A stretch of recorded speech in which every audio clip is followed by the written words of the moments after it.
Iglesia, buenos días. Vamos a exponer hoy el versículo 1 del capítulo 19 del Evangelio de Juan. Pero vamos a colocar ese versículo en contexto.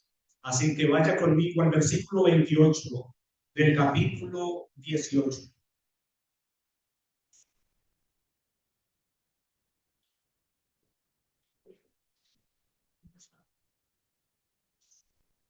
Si nos podemos poner de pie en una actitud reverente, mis hermanos.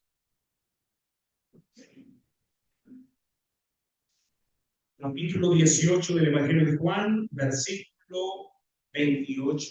Dice así las Sagradas Escrituras.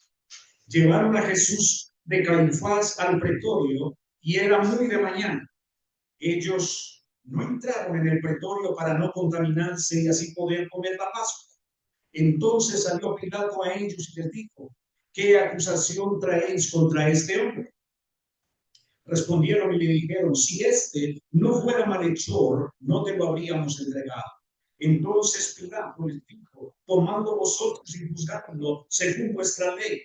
Los judíos le dijeron: a nosotros no nos es lícito matar a nadie, para que se cumpliera la palabra que Jesús había dicho, dando a entender que qué muerte había de morir. Entonces Pilato volvió a entrar en el pretorio y llamó a Jesús y le dijo: ¿eres tú el rey de los judíos? Jesús respondió: ¿dices tú esto por ti mismo o te lo han dicho otros de mí? Pilato le respondió: ¿acaso soy yo judío? Tu gente y los principales sacerdotes te han entregado a mí. ¿Qué has hecho? Respondió Jesús: mi reino no es de este mundo. Si mi reino fuera de este mundo, mis servidores pelearían para que yo no fuera entregado a los judíos. Ahora pues, mi reino no es de aquí. Le dijo entonces Pilato: así que tú eres rey.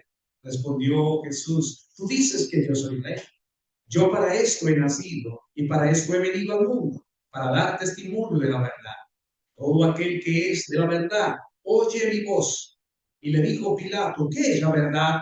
Y cuando hubo dicho esto, salió otra vez a los judíos y le dijo: yo no hallo en él ningún crimen, pero es vuestra costumbre que yo os suelte uno en la Pascua. ¿Queréis pues que os suelte al rey de los judíos? Entonces todos dieron voces a voz diciendo: no a este, sino a Barrabás. Y Barrabás era ladrón. Entonces tomó Pilato a Jesús y lo azotó. Y los soldados entretejieron una corona de espinas, la pusieron sobre su cabeza y lo vistieron con un manto de púrpura. Y decían: salve el rey de los judíos. Y le daban bofetadas. Entonces Pilato salió otra vez y le dijo: he aquí, os lo traigo fuera, para que entendáis que ningún crimen hallo en él. Y Jesús salió fuera, llevando la corona de espinas y el manto de púrpura. Pilato les dijo: he aquí el hombre. Cuando lo vieron los principales sacerdotes y los alguaciles, dieron voces diciendo: crucifícalo, crucifícalo. Pilato les dijo: tomando vosotros y crucificadlo, porque yo no hallo crimen en él. Le respondieron los judíos: nosotros tenemos una ley y según nuestra ley debe morir, porque se hizo a sí mismo hijo de Dios. Cuando Pilato oyó decir esta palabra, tuvo más miedo y entró otra vez en el pretorio y dijo a Jesús: ¿de dónde eres tú? Mas Jesús no le dio respuesta. Entonces le dijo Pilato: ¿a mí no me hablas? ¿No sabes que tengo potestad para crucificarte y que tengo potestad para soltarte? Respondió Jesús: ninguna potestad tendrías contra mí si esto no te fuera dado de mí. Por tanto, el que a ti me ha entregado, mayor pecado tiene. Desde entonces procuraba Pilato soltarlo, mas los judíos daban voces diciendo: si sueltas a este, no eres amigo de César. Cualquiera que se hace rey se opone al César. Señor, te damos gracias por tu palabra, por poder leer tu palabra. Te pedimos, Señor, que nos guíes, que nos direcciones, Señor, tanto a mí para exponer este texto, como también a tu iglesia. Y si hay entre nosotros alguien que todavía no camina con Cristo, que no tiene una relación personal con Cristo, Señor, que a través de este sermón, esta persona pueda ser salvada en este día. Te lo suplico, Padre, en el nombre de Cristo Jesús. Amén. Amén. Sentarse, mis hermanos.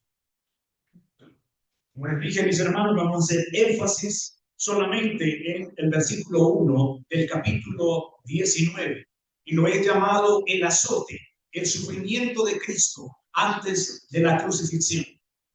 Es ahí donde vamos a hacer énfasis en esta mañana, mis hermanos. Y quiero comenzar con una pregunta sencilla para ustedes, pero que es muy profunda. ¿Qué significa realmente la muerte de Jesús? ¿Qué significa realmente la muerte de Jesús? Muchos aquí han escuchado la historia y estoy convencido que hemos visto la cruz, han oído el nombre de Jesús, pero no todos, mis hermanos, tal vez hayamos entendido lo que realmente ocurrió ahí. Porque es que la cruz no es solamente un símbolo, hermanos, no es simplemente un símbolo religioso, no, no es solo una historia antigua, tampoco. Es el evento más importante de la historia humana. Mis hermanos, vamos a estar considerando esta mañana algo que pocas veces se explica con claridad. No solamente que Jesús murió, sino cómo llegó él a la cruz.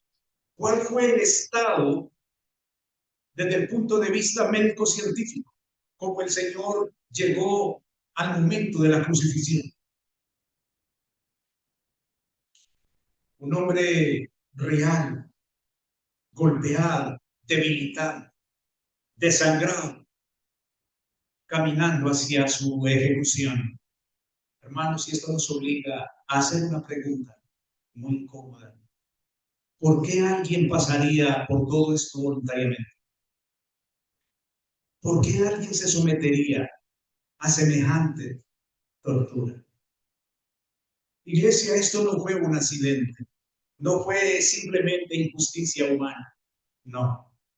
La Biblia dice que hay algo más profundo que está ocurriendo aquí.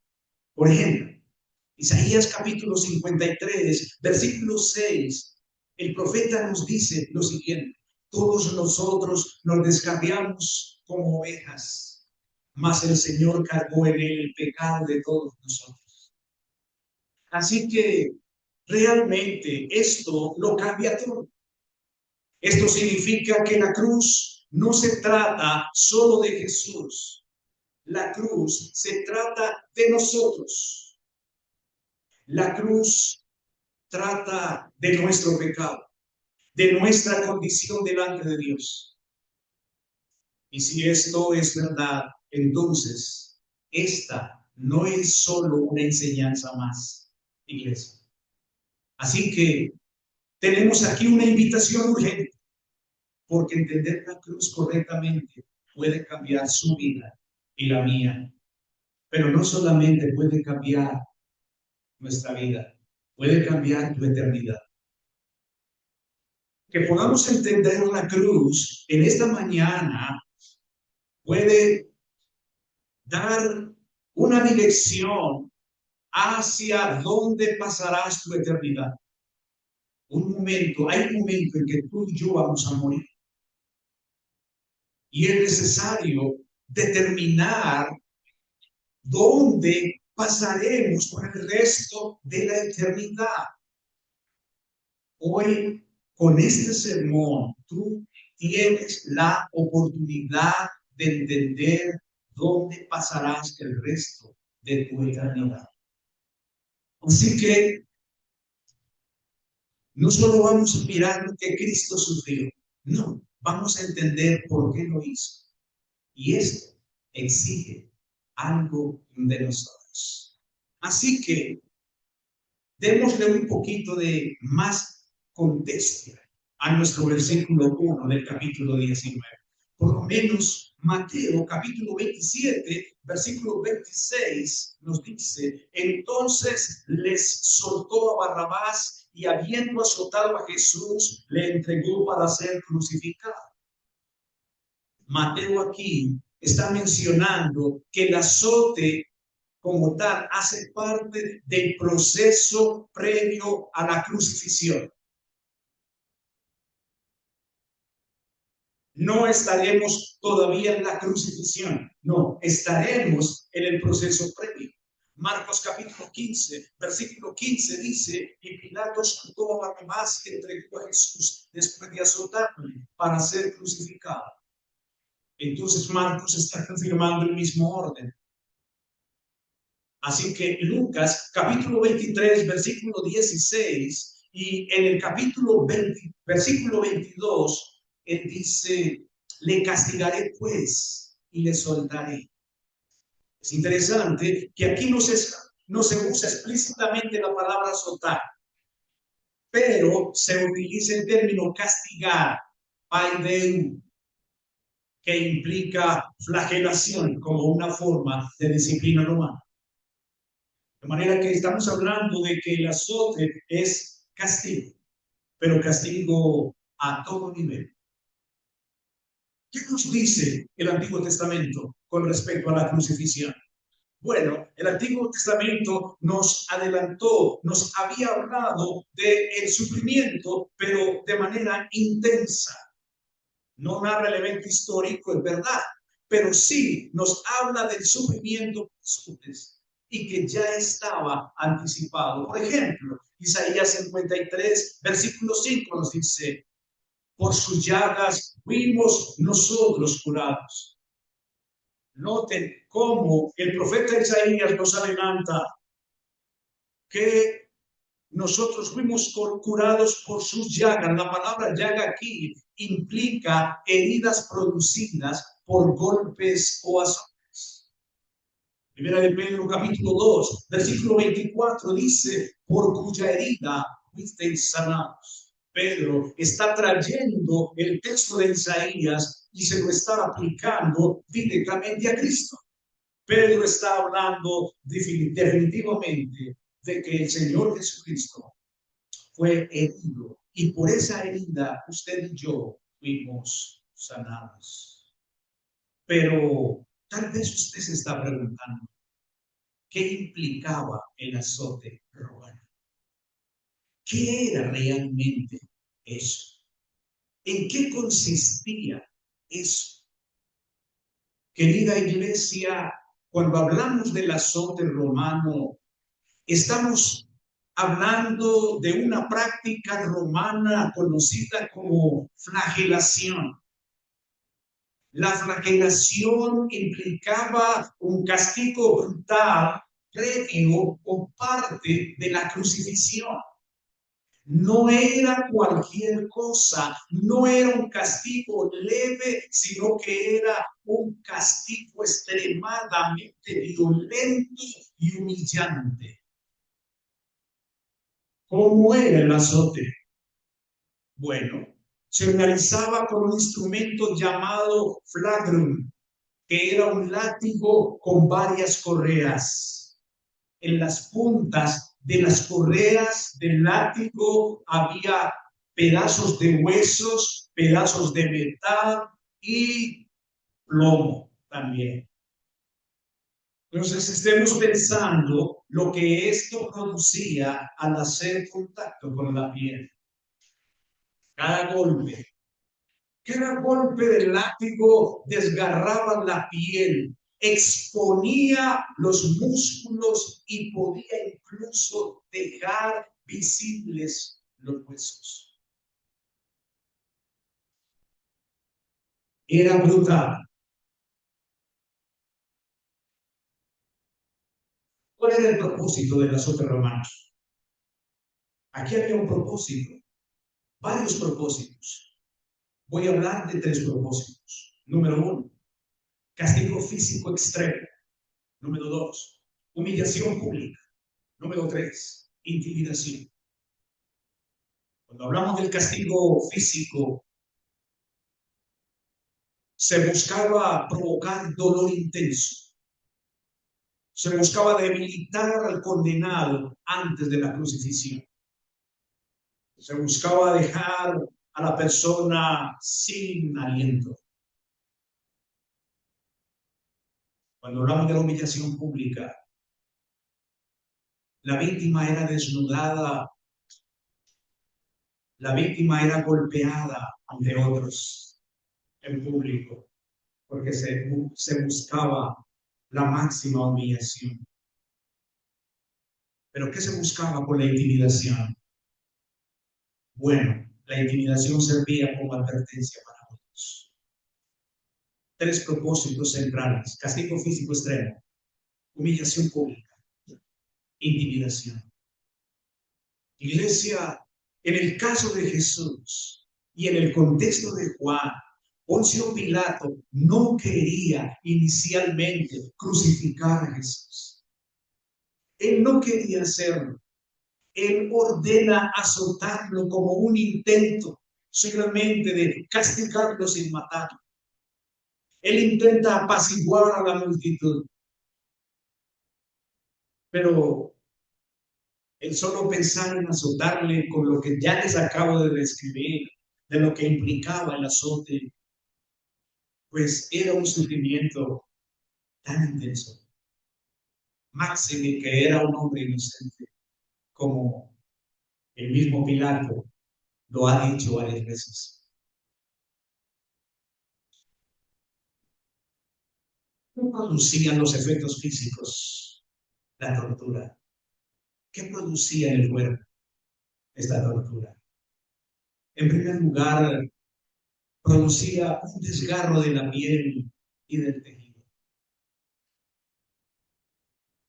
Cuando el látigo entraba en contacto con la piel, se producían tres cosas severas en el cuerpo físico. Primero, se producían heridas profundas en la espalda, en los hombros y en el costado. Se exponía el músculo, claro. Había una exposición plena del músculo. En casos severos, incluso el hueso quedaba visible. Pero también otro efecto es que se producía una hemorragia significativa. Por ejemplo, había pérdida de sangre continua porque había dificultad para coagular la sangre por los repetidos golpes. Dice un médico experto que era probable que el individuo, que la víctima, entrara en un shock hipovolémico inicial, es decir, una pérdida de alto volumen sanguíneo de sangre.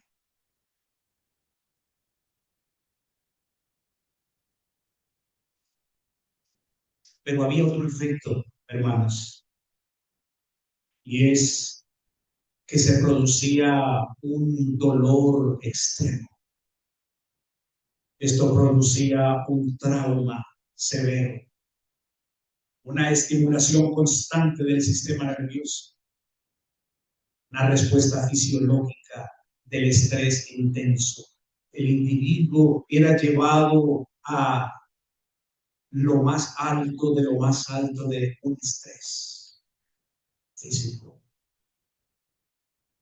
La persona definitivamente quedaba en un estado tan débil, tan débil. Cuando el Señor llega al momento de la crucifixión, desde el punto de vista médico, probablemente Jesús estaba en el siguiente estado: el shock hipovolémico que ya les dije, causado por la pérdida abundante de sangre, deshidratación, trauma, desde luego. Los síntomas que se esperaban de la persona en ese estado era una debilidad extrema, mareo, presión baja, taquicardia.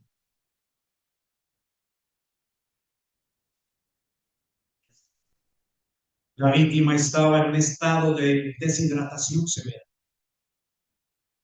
porque no había bebido agua adecuada. Al estar expuesto al sol, el sangrado continuo que llevaba a la persona a un colapso físico progresivo. Esto lo podemos entender, hermanos, Cuando miramos, por ejemplo, que Juan 19:17 dice que Jesús inicialmente carga la cruz, inicialmente, pero es apenas inicial, porque el doctor Lucas en el capítulo 23, versículo 26, nos dice, nos muestra que hay necesidad de que otro lleve la cruz. Simón de Sirene, desde luego, el Señor está en un estado de debilidad extrema. Pudiera parecer que los romanos tienen una cierta consideración, ¿no? Lo cual no lo creo. No creo que fuera consideración de los romanos en que otros llevaran la cruz. No, es que sencillamente él no podía hacerlo porque había llegado a un agotamiento extremo. Jesús está en un trauma generalizado que incluye inflamación, espasmos musculares, debilitamiento respiratorio progresivo. La conclusión médica es que desde la perspectiva médico-científica responsable, la flagelación dejó a Jesús en un estado de shock, deshidratación, trauma severo, debilidad extrema, preparándolo en términos romanos para su ejecución prolongada y altamente dolorosa. El punto es que el azote no termina ahí. El asunto no se queda ahí. Viene luego el momento de la cruz, lo cual no voy a hablar de eso. Le corresponderá al siguiente predicador, de lo que implicaba ser colgado ahí. Usted puede estar preguntándose en esta mañana, ¿qué significado teológico tiene esto? Desde el punto de vista teológico, esto, ¿qué significa? Iglesia, el azote no es solamente un evento histórico, no, es profundamente teológico. ¿Por qué? Porque el azote realmente está cumpliendo la profecía de Isaías capítulo 53 y versículo 5, como ya lo mencionamos anteriormente. Por sus llagas fuimos nosotros curados. Iglesia, el azote forma parte del sufrimiento sustitutivo de Cristo. Cuando hablamos de sustitutivo, estamos hablando de alguien que toma el lugar de otro y recibe lo que el otro merecía. El sufrimiento sustitutivo de Cristo implica que Él está sustituyendo a alguien, que Él está asumiendo el castigo de alguien, para que ese alguien no reciba el castigo. Y creo que estás sospechando de quién se trata.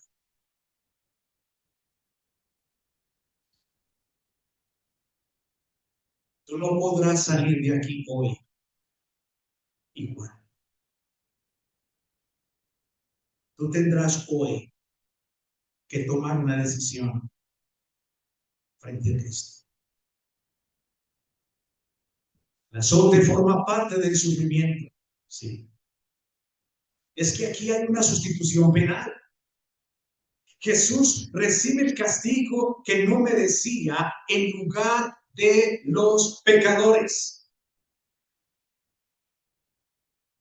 Jesús recibe el castigo que merecíamos tú y yo por causa de nuestra maldad, por causa de nuestro pecado. El azote aquí hace parte del precio del pecado.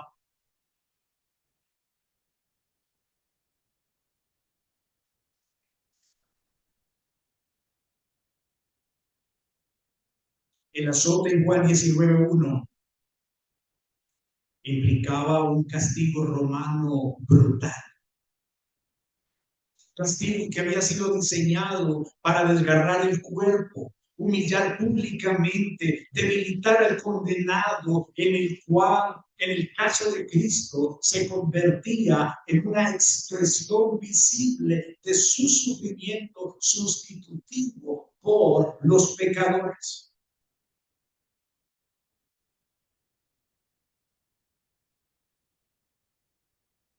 ¿Cómo ha visto la iglesia esto, históricamente hablando? ¿Y dónde lo podemos contemplar? Por ejemplo, nuestra confesión de fe bautista de Lourdes. ¿Cómo lo considera? Bueno, el tema aparece allá en el capítulo 8 de nuestra confesión, en la sesión que se conoce como Cristo el mediador, especialmente en las sesiones o párrafos 4 y 5 del capítulo 8. Allí aparece como la humillación y obediencia de Cristo. Allí aparece como el sufrimiento vicario de Cristo o el sufrimiento sustitutivo. La confesión de fe habla del principio central, que es el sufrimiento total de Cristo. La confesión enseña que Jesucristo soportó plenamente la justicia de Dios en lugar de los pecadores. Esto incluyó el sufrimiento físico, esto incluyó el sufrimiento emocional, esto incluyó el sufrimiento judicial, esto incluyó el sufrimiento bajo la ira de Dios. El azote aquí, iglesia, entra como parte del sufrimiento físico real.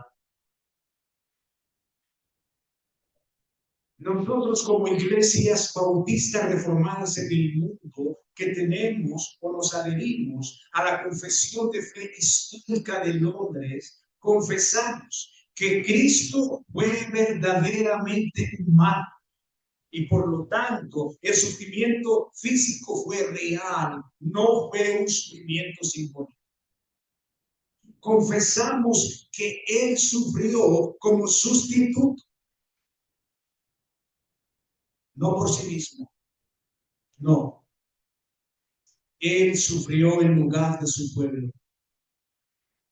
El azote no es solo maltrato histórico, no, es parte de la penalidad del pecado asumida por Cristo. Nuestro Señor Jesucristo cumplió la obediencia activa y pasiva. ¿Qué quiero decir con esto? Cuando hablamos de la obediencia activa, estamos hablando de su vida perfecta. Jesús se desplazó por esta tierra sin mancha, sin pecado, puro, limpio. Esa fue la obediencia activa. Pero cuando hablamos de la obediencia pasiva, estamos hablando de su sufrimiento y de su muerte, donde Él asume un papel totalmente pasivo. Iglesia, el Señor guarda total silencio. El profeta nos dice que como cordero fue llevado al matadero, que no abrió su boca. Iglesia, el azote pertenece a la obediencia pasiva. No es un elemento aislado, no, mis hermanos. No es que estemos separando los azotes de la cruz como si fuera una obra distinta. No, hermanos. Todo el sufrimiento de Cristo forma una unidad redentora. Esa unidad redentora incluye rechazo, burlas, golpes, azote, crucifixión. Estamos hablando de todo un contexto.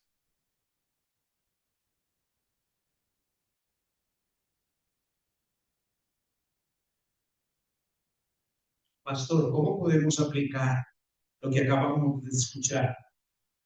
¿Cómo lo podemos aplicar en nuestra vida? Para ti como creyente, tú no puedes vivir en indiferencia espiritual frente a esto. Tú no puedes seguir caminando de manera indiferente después de escuchar esto. Para ti como creyente, tú necesitas entender que tu salvación implicó sustitución penal. Tú necesitas entender que este sufrimiento fue, tú fuiste sustituido en este sufrimiento. Que tú no lo recibiste porque otro lo recibió. Tú como creyente no puedes vivir dormido, ni tampoco dominado por el orgullo. No, no, no después de escuchar esto. Como creyente tú ya sabes interpretar tu dolor a la luz del sufrimiento de Cristo. Cuando tú sientas, querido creyente, el dolor más intenso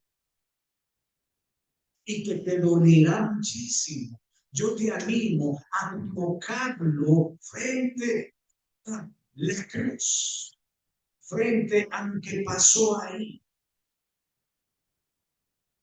A recordar, a considerar la tortura previa a la crucifixión. Tú como creyente no puedes olvidar que el pecado crucificó a Cristo. Sí.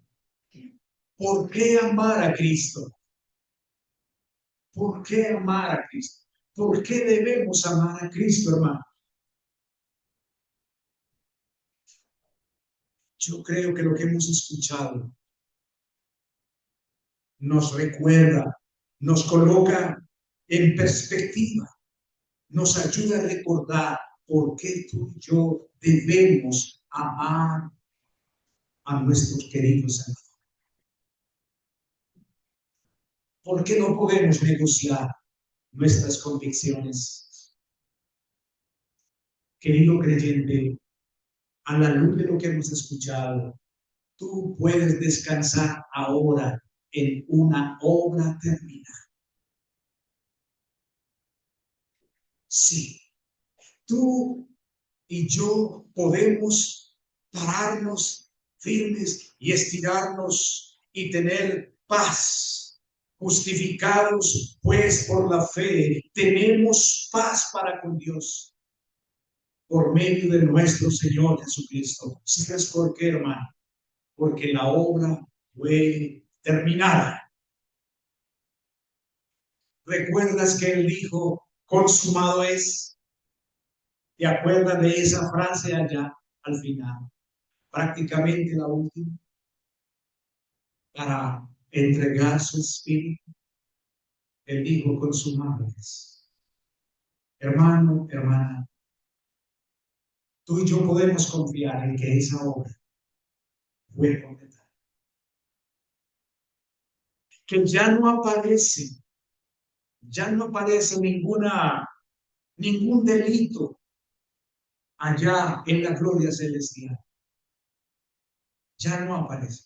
Si tú y yo hemos colocado nuestra fe en la persona de Cristo y hemos venido a Él en arrepentimiento, ya no aparece ningún listado de pecados delante de Dios. Tú y yo podemos confiar en eso. Pero tal vez haya aquí alguien que no había escuchado esto antes. Y por lo tanto, de pronto asiste a la iglesia, de pronto asiste a los cultos, pero realmente no tiene una relación personal con Cristo. O sencillamente después escuchará este sermón en YouTube. ¿Qué hay para ti? Bueno, después de todo lo que hemos visto, el sufrimiento real, el dolor físico, la debilidad extrema. La pregunta más importante no es cuánto sufrió Jesús, sino por qué lo hizo. ¿Por qué lo hizo? La Biblia da la respuesta con claridad allá en Isaías 53, versículo 5. Él dice, mas él herido fue por nuestras rebeliones, molido por nuestros pecados. La respuesta aquí es que Jesús no sufrió por accidente, no. Él no fue solo víctima de la injusticia humana, no. Él estaba tomando el lugar de los pecadores. Él estaba tomando el lugar tuyo. Esto te incluye a ti, porque la verdad es esta, como nos dice Romanos capítulo 3, versículo 23, por cuanto todos pecaron, están destituidos de la gloria de Dios. No somos buenos por naturaleza. Tal vez tú te creas bueno, pero la Biblia dice que no somos buenos. Hemos vivido apartados de Dios, siguiendo nuestro propio camino. El problema no es solo lo que hacemos, es lo que somos delante de un Dios que es santo, santo, santo.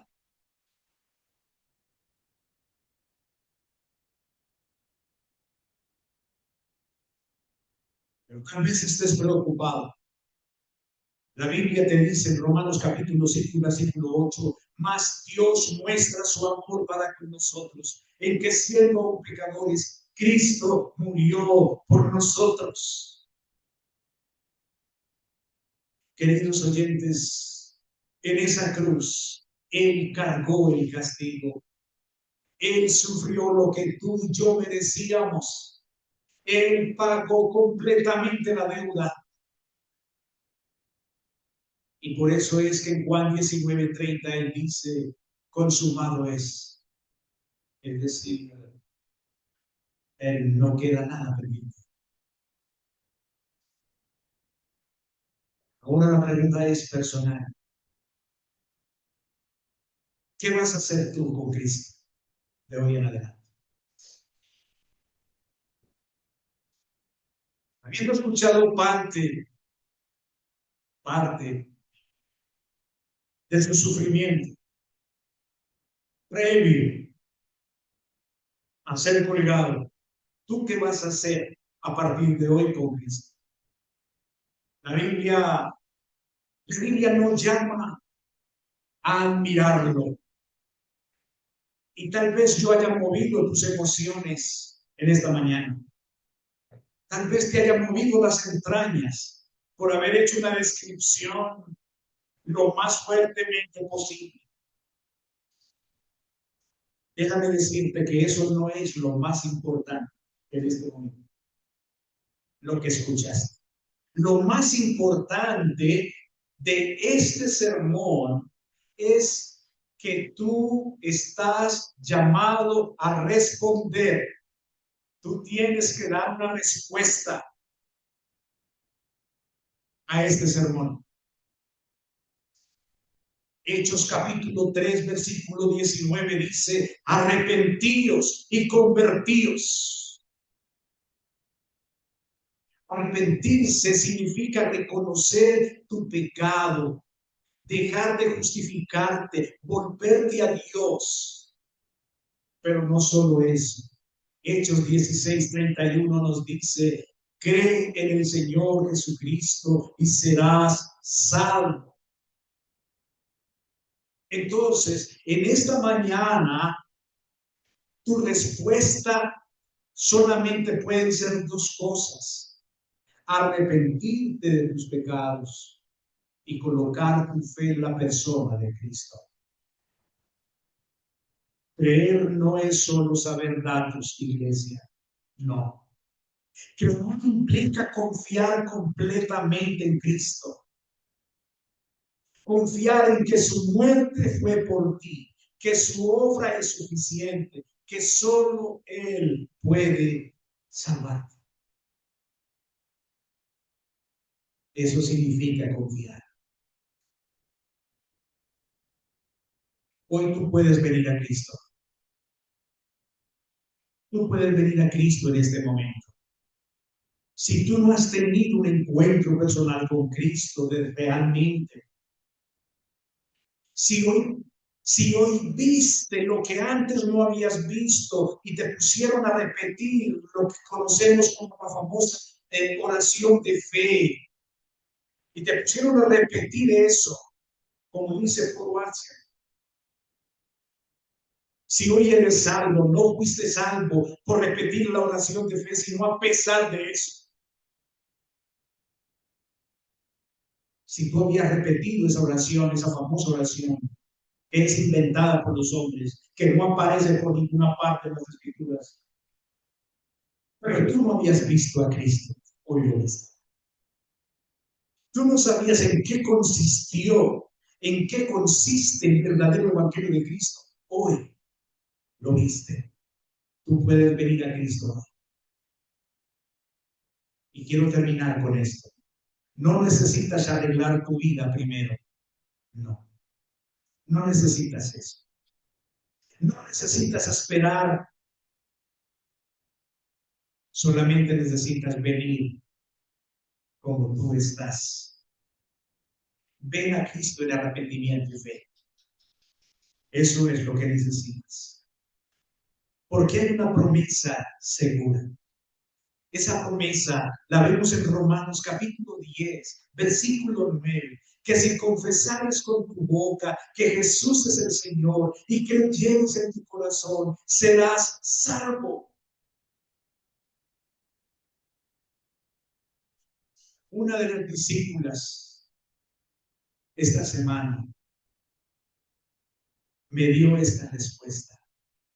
Ustedes no se imaginan lo que yo experimenté.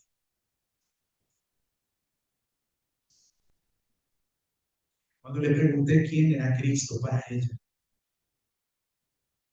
ella no lo dudó en decir, Él es mi Salvador.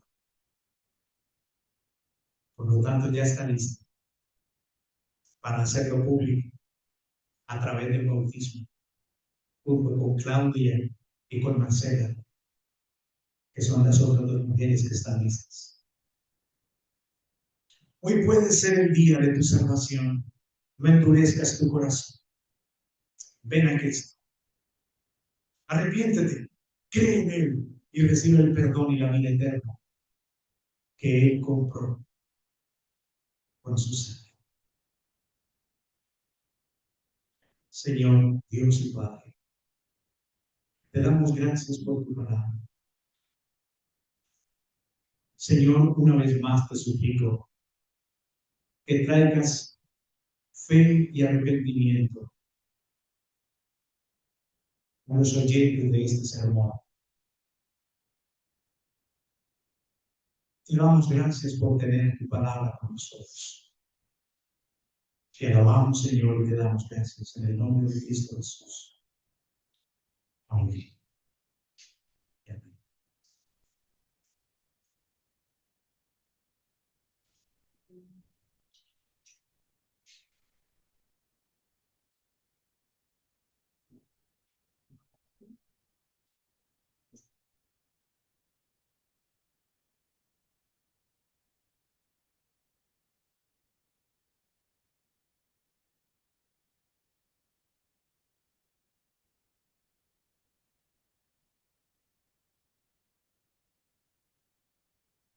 Hermanos, ahora vamos entonces a alabar a nuestro Dios,